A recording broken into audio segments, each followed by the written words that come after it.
Hello, and welcome to the Science on 7th live stream, a virtual space where we talk about topics related to air quality and health. I'm your host, Pallavi Pant.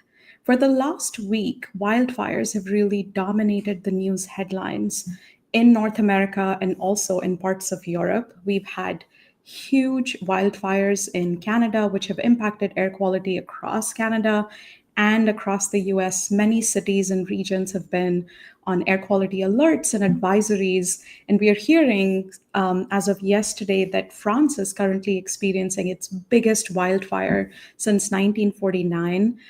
We have some images, if we can pull those up, just showcasing how disruptive some of the wildfires can be, and the scale and extent to which these are happening more and more in many different parts of the world. It's not even just Canada or North America anymore. We see these wildfires happen in parts of Russia and Southeast Asia, in the Korean Peninsula, in the Amazon forest, the lungs of the earth, as well as in many other places around the world. And when these wildfires occur, there is a huge impact on air quality, which can then also impact people's health. I'm really glad that we are able to have with us today Dr. Colleen Reid, who is an associate professor of geography at the University of Colorado Boulder. And her research has focused on how environmental and social exposures can interact to influence health. And she's done a lot of work on wildfire. So I'm very happy, Dr. Reid, that you were able to be with us today. Welcome. Thank you. Great. So I think because this has been on my mind, and I'm in Boston, the last few days we've had very hazy skies, almost reminiscent, at least for me, of being in Delhi, which is where I grew up. And I'm curious, how's the air quality where you are right now? Are you seeing any impact because of wildfires, or is it relatively clear for you? The air in Boulder has been luckily relatively clear. We've had a little bit of smoke impact this summer, but very mild compared to what you're going through right now. Mhm. It's just the wind currents. The fires in Canada are east of us and the prevailing winds are east. So we aren't getting those, but there are a lot of things. There's a lot of places on fire in the west too. Yeah, it's actually interesting because I think because the Canadian wildfires have had such a huge impact on air quality, that's what we are hearing about the most. But there are already huge fires even in the US and the West, which are likely going to have an impact. And one of the things that seems to be pretty disruptive, I think we have some news headlines from the last few days and some images of just how vast this has been. It is not restricted to a particular location. It is not restricted to a particular country. Even we're really seeing the impacts in different places. And I'm curious from your point of view. These increasing incidents of wildfires and the associated air quality advisories that go out, the fact that people are seeing the hazy air and the smoke that they can smell, is that impacting the conversations around air quality and health in any way, and is that conversation changing with time? Well, I think that the fact that the Midwest and the Northeast have been hit by wildfire smoke so badly this summer, as well as 2 years ago in 2023, when there were also numerous fires in Canada that were affecting the air quality there, has definitely added more people concerned about wildfire smoke. It's no longer considered a Western US or Western North America problem, at least in the United States. I feel like there's now this understanding that anywhere could be affected by wildfire smoke. And I think that that's part of the increase in researchers focusing on it, but also I think public health departments throughout the country are dealing with this. I was on a news call yesterday with Wisconsin Public Radio, and they had the state public health department talking about wildfire smoke. So everybody, a lot of places that never thought of it as a concern are now thinking about it. Yeah, I think that, I mean, I would agree. The air quality, I would call it an episode at this point from 2 years ago, where we in Boston and in New York, we experienced air quality like never before. It was so bad that it got a lot of people thinking about what it means for these faraway things to be happening and affecting their life and their health. Mhm. And I think some of the wildfires in particular have really been, almost like a shock to the system in a way. I think Marshall Fire is one that would probably come to mind. Since you are in Colorado and in Boulder, that's probably an event that you experienced in some form. It was, I believe, I think, one of the most destructive in Colorado's history, and the losses aren't just in terms of air quality. Of course, it's much bigger than that. But as more and more of these exposures are occurring, what is it that we know about wildfire exposure, smoke exposures compared to any other kind of air pollution exposure? Is it different? Is it the typical exposure? What do we know? Right. So when we look at wildfire smoke, we're mostly focusing it on PM 2.5, which are the particles that are really small that we breathe in that get deep into our lungs and can spread throughout the body. And prior to wildfire studies, we had lots of evidence of PM 2.5 from other combustion sources affecting people's health. And with wildfire smoke, when you see the smoke, what you're seeing are the particles, but there's also a lot of gases in the smoke too. So I want to at some point talk about that. But for what we know about the wildfire smoke, we know that it definitely is affecting asthma exacerbations. We see increases in visits to hospitals, emergency rooms, when there's wildfire smoke in the air. Pretty much every study that's looked at it. And then we're also seeing impacts to mortality and birth outcomes and basically all sorts of body systems that can affect health are being affected by these particles. And then I would say that back to the Marshall Fire, one thing we're learning is that depending on what burns, you can have really different chemistry of the smoke.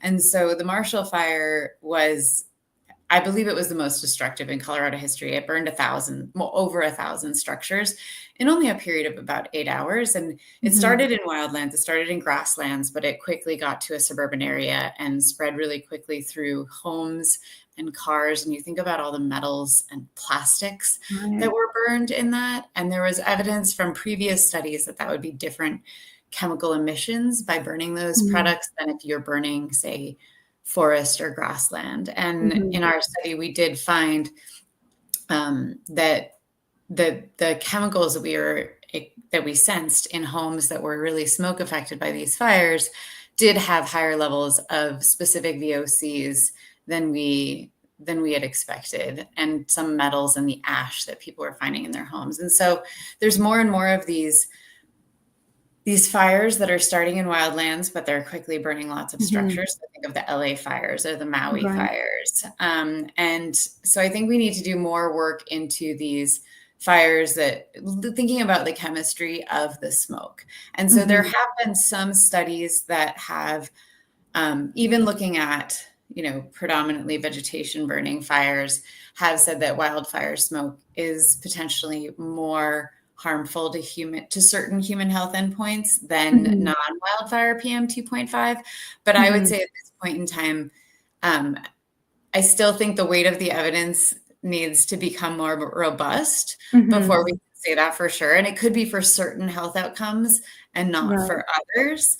And so I think there's just a lot more nuance that the science hasn't teased out. But I think that these WUI fires are really making me think about this chemistry of the smoke and how what burns could really matter for what people are breathing in. Yeah, I think that's two things I think that strike me. One is indeed when we think of wildfires, the image in the head is forests burning, but in a lot of cases, it is also other things that burn as a result. And we know there's so many chemicals in there.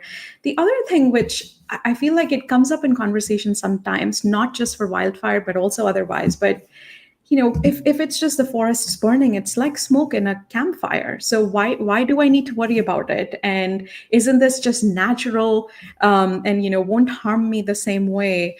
I'm sure you've heard this before too. And can you just walk us through a little bit of why that argument it doesn't necessarily hold?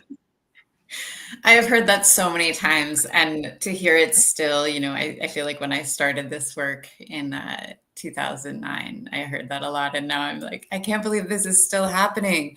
I think that there's a misconception that anything that's natural is healthy, Mhm. and that's not true, right? If Mhm. we just have to think about, um, just even like I don't know, there's various things, right, in nature that are not good for human health, right? Just like the venom from certain snakes, right? Like there are things that we know, and so even though humans have been using fire for a long time and breathing in potentially more smoke in human history, that doesn't mean that that was good for their lungs or for their health. And so even if a wildfire is burning completely vegetation, it's not good for their health, and neither is a campfire for that matter, or a fire in the fireplace in your home. We have lots of evidence that shows that there are health harms from those exposures too. Yeah, I think that's probably, a point that we sort of need to keep making because it comes up also in the context of using sometimes solid fuels for cooking or desert dust, which is another entirely, separate but sort of related issue around natural emissions. Think on, on the other side of this, so we're talking a lot about health, and of course there's a variety of ways in which people are getting impacted. In fact, one of my friends, she has very severe allergies, and the last few days have been terrible for her, even though she's tried to stay home and she's, taking her medication. So there's clearly a very immediate impact. The other thing that, I think, at least from an air quality management perspective, that is also very critical is that, these exposures are really changing quite drastically. We're experiencing wildfire events more and more often. And according to some work by Marshall Burke, at Stanford and his colleagues, the number of people, I want to make sure I get the statistic right. So the number of people that are exposed to smoke caused unhealthy air at least one day a year has grown 27 fold just in 10 years in the US. And the question then becomes, we know there are health effects, we know these incidents are happening more and more often. So how do we protect ourselves and how do we reduce our exposures at an individual level? Are there things that could be done more at a community level by the governments? And what do those measures look like, and are there ways that we can lessen the harm to the extent possible? Right. I think that's one of the biggest challenges with wildfire smoke, because the Clean Air Act has been such a success in terms of reducing PM 2.5 from other sources.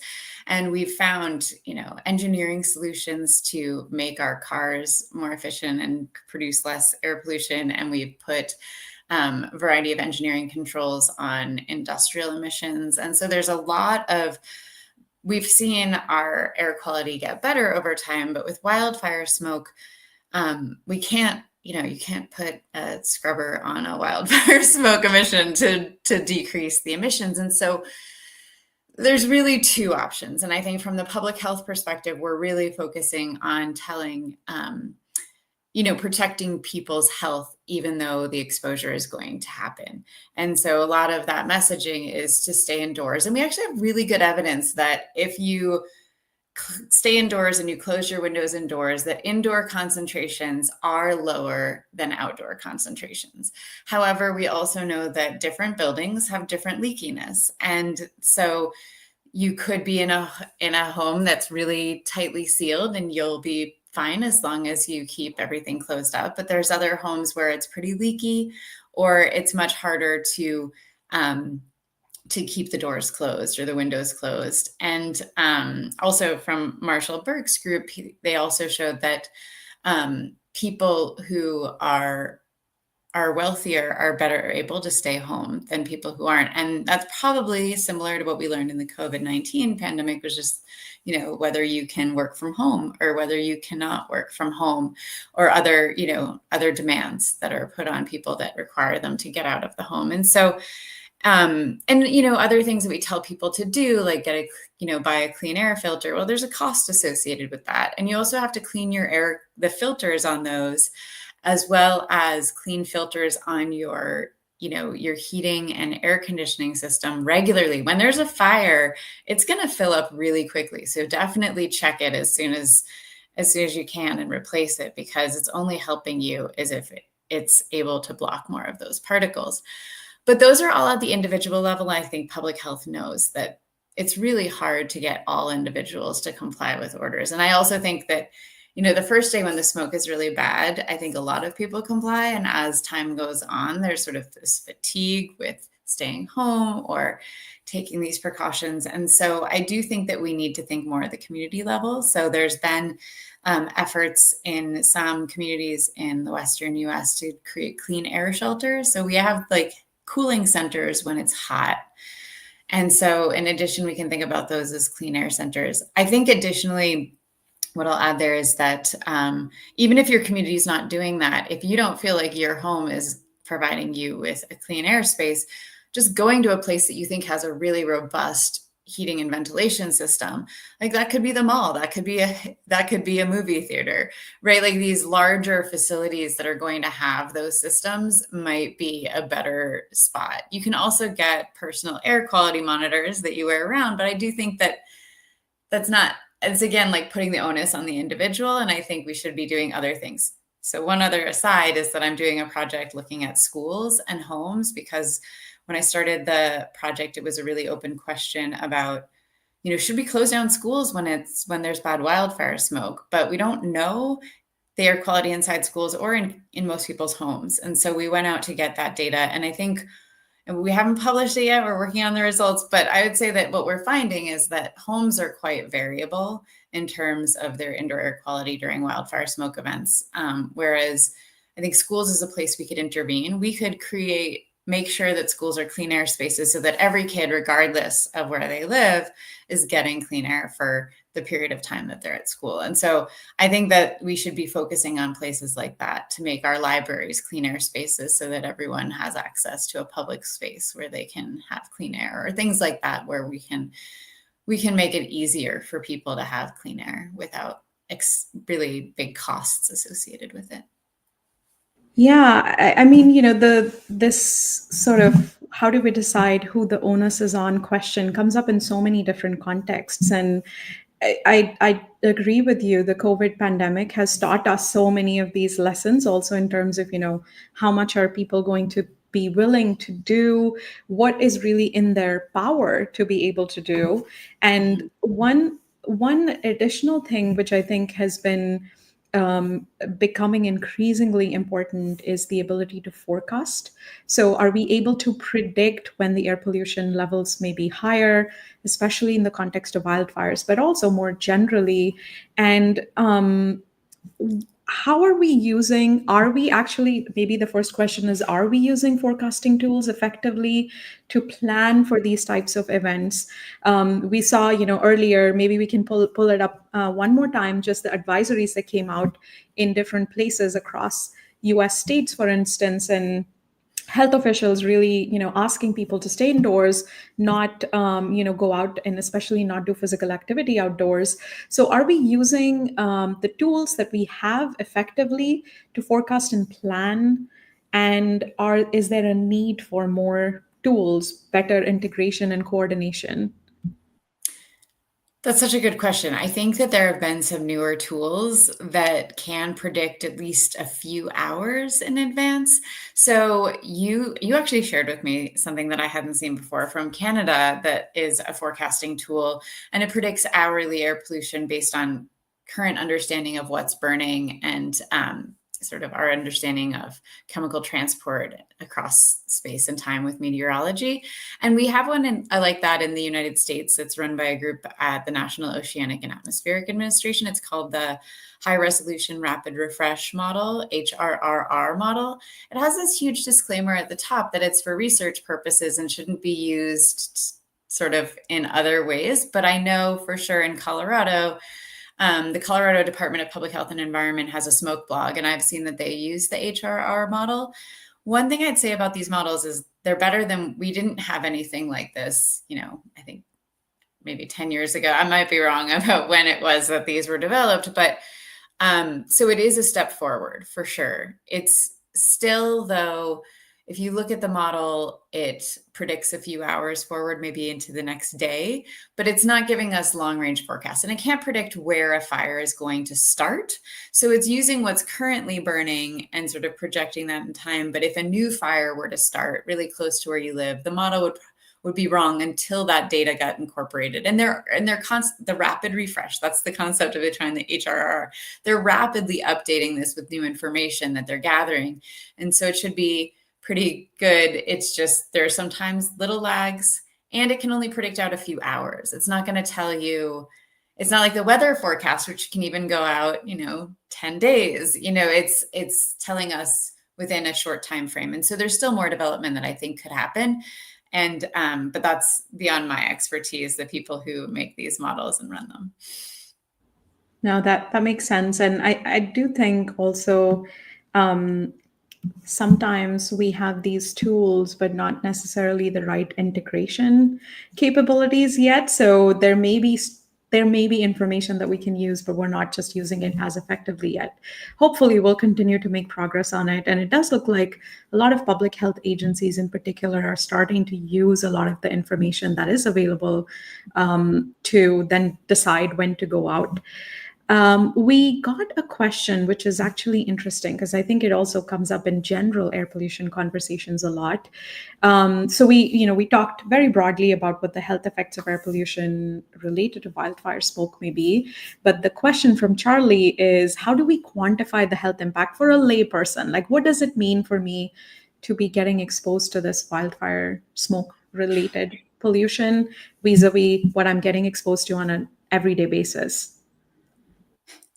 It's a really good question. I hear it all the time. We can't say for any one person what's going to happen to their health because of this exposure. And that's true of any source of air pollution. There's so many things that affect how your body responds to that, as well as, I think there's so many factors. There's a variety of underlying susceptibility. You may take some precautions that somebody else may not take. We don't know where you're spending your time, but also our bodies have a lot of sort of protective actions to protect us from these things. I always like to tell my students when I'm talking about air pollution, the hairs in your nose are there to protect you from these pollutants. They catch some of them.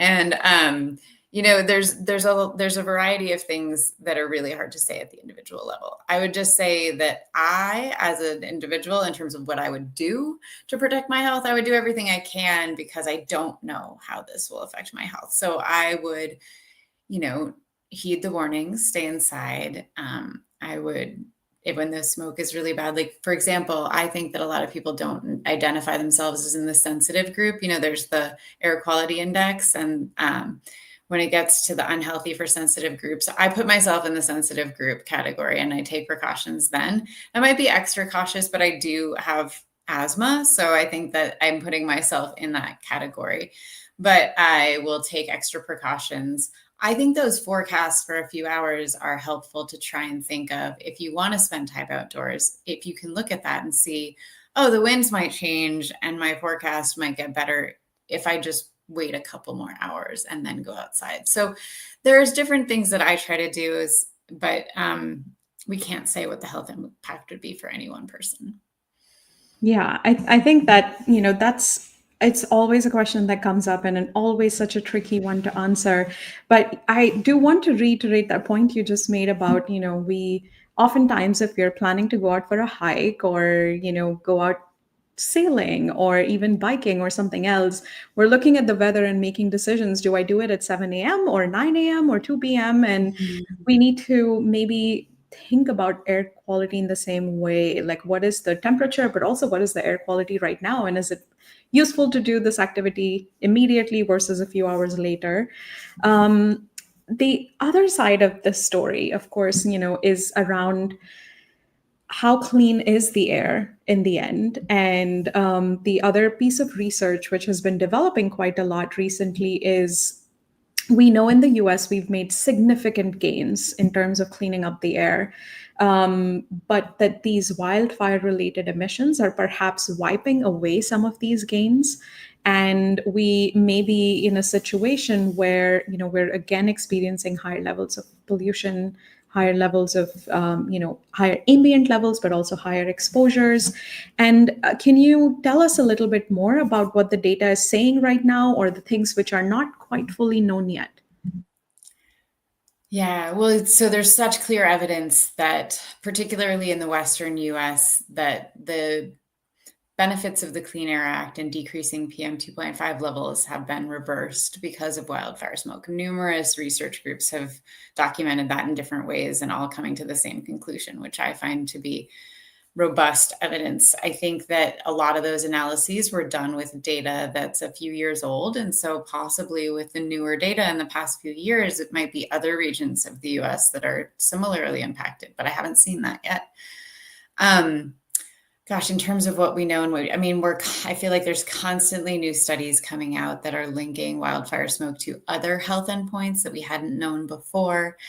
And I think that now we also need to have more studies on sort of the effectiveness of different solutions. Like, we know that these things should be good, but sort of more into, are people willing to take up these individual actions, and or are there other community actions that might work that even I haven't thought of yet, right? There's so many things that I think a creative individual could come up with solutions that might be really impactful, even if just for one community, or possibly it could be adopted in other places. But as I said before, it's very hard to figure out how we deal with wildfire smoke because we can't control it. So another aspect, in addition to telling individuals what to do, is to try and increase prescribed burning, which should decrease the risk of wildfires. However, I haven't seen any good quantification of sort of how much prescribed burning we would have to do to truly decrease the risk of these catastrophic wildfires. And then there's the trade-offs, right? Prescribed burning does create some smoke. It's normally at much lower concentrations, but if you have to do a whole lot of prescribed burning to decrease the wildfire risk, what would we really get to? And are people willing to do that risk? I think where I live, where wildfires are not just an air quality problem, but also like a health and people die in wildfires, people lose their properties and their homes in wildfires. And so it could, having more prescribed burning could decrease those risks because it could be done in places where they could be controlled and not go into areas where there's, people living. So there's that benefit. But I think that we need to do more work to really understand, how much burning are we talking about, and how much are people willing to tolerate to decrease the risk of these more extreme events? No, that was actually going to be my question, so I'm glad you already touched on it. But for some people who may be listening to this who are not as familiar with prescribed burning, can you just quickly describe what you mean when you say prescribed burning? Yeah, so prescribed burning is when we intentionally set fires to the landscape and to burn the brush that has fallen. Essentially, okay, let me back up for a second. So a lot of the reason we have so many more wildfires is because of climate change, where it's hotter and drier, but also because of historical fire suppression. Since about the 1930s with Smokey the Bear, we've been suppressing all fires, even though fire is a natural part of ecosystems. And a lot of them actually need fire to, there's certain species that need fire to regenerate. And so we know from a lot of historical records that, there was a lot more fire on the landscape prior to sort of colonization of North America. And so we could set those fires to try and deal with the understory dead brush that's accumulated, that's very dry, that could, in other circumstances, if a wildfire were to occur normally, then that would burn and it would get into the canopy. And once you've got a canopy fire, it's very hard to control. So you have these smaller burns where you burn that so that you will make it so that landscape, should a fire come through, not burn. So it's fighting fire with fire, essentially, right? So we often, to fight a wildfire, you make a break in the vegetation, and that could be done through fire, or it can be done through, culling of the trees or the vegetation, so that there's a break. There's no vegetation to burn once the fire goes in a certain direction. And so even there was one wildfire in Texas a couple of years ago that it actually stopped because an area had been burned in a prescribed burn previously. And so it's just that we'd have to do a lot of that. And you can't do that. I'm sorry, I might be going over time, but we have to do that in seasons where it's safe to do prescribed burning. So for example, in Colorado, the season that's safe to do prescribed burning is getting shorter and shorter as we have drier and drier weather. It's hard to do that. So we never do prescribed burning in the summer because it's too dry, but in the fall and the spring, and actually even increasingly in the winter, when we have snow on the ground, there will be some pile burns that are done. So they sort of cut down all the vegetation and make piles, and they burn that. But it's prescribed. The reason it's called prescribed is you have to get they call it a prescription. You have to get permission through a lot of agencies to be able to do the burn. Yeah, also just indicative of how complex the problem is. And it's not just, a simple A to B kind of solution that we could be looking at.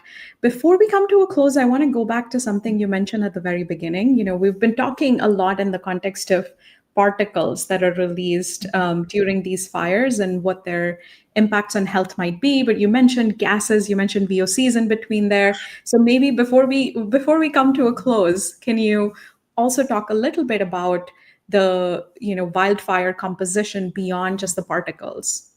Yeah, so there's lots of other things in that smoke plume. It's not what you're seeing, the gases we don't see, but there's there's nitrogen dioxide, and there's carbon monoxide, and there's volatile organic compounds, and then another air pollutant that we often study for human health effects is ground level ozone. That's not emitted; it's a secondary pollutant, but because it's created through chemical reactions of NO2 and VOCs, or NOx and VOCs, you get that sort of created by the fire. But what's really interesting, and I think we need to do more studies into this as a health impact, is that it's catalyzed by ultraviolet radiation, and you don't have that right under the plume. So sometimes the ozone is sort of in a very different spatiotemporal pattern to the plume itself when you're really close to a fire, and it's not diffuse smoke that's traveled long distances, but it's really close. You can have really dense plumes, and then you have ozone sort of at the edges.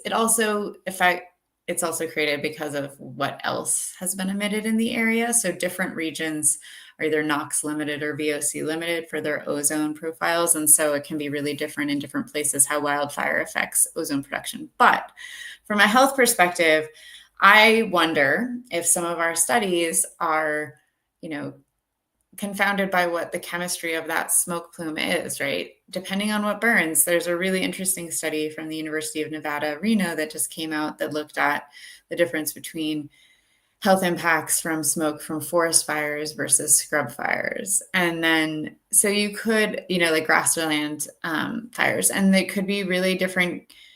Not just, so there's the chemistry of the particles, which could be different, but there also could be different relative composition of gases, and the interactions of those, I think, hasn't been studied well enough for its impact on health.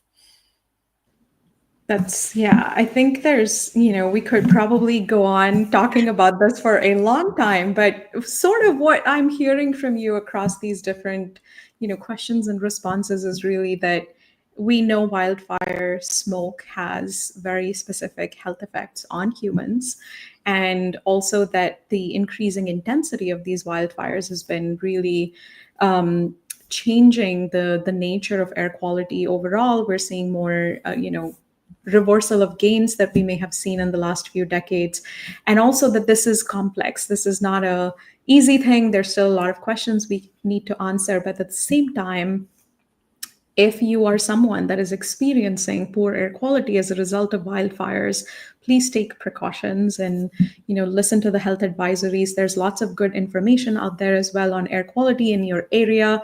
We posted a link to the AirNow website earlier. That's something you can use in any location, depending on where you are. At least in the US, you can do that. So thank you so very much, Colleen. This has been very, very interesting.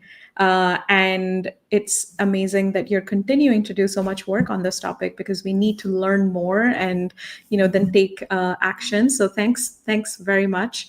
And for everyone listening in, thank you very much. We're going to be back on September 5th to mark the International Day for Clean Air and Blue Skies and talk a little bit about the progress on air quality in countries and cities around the world. In the meantime, you can check out our previous episodes. And if you are in the US right now, please do take care, stay safe, stay indoors if you can. And Colleen, thank you once again. Thank you.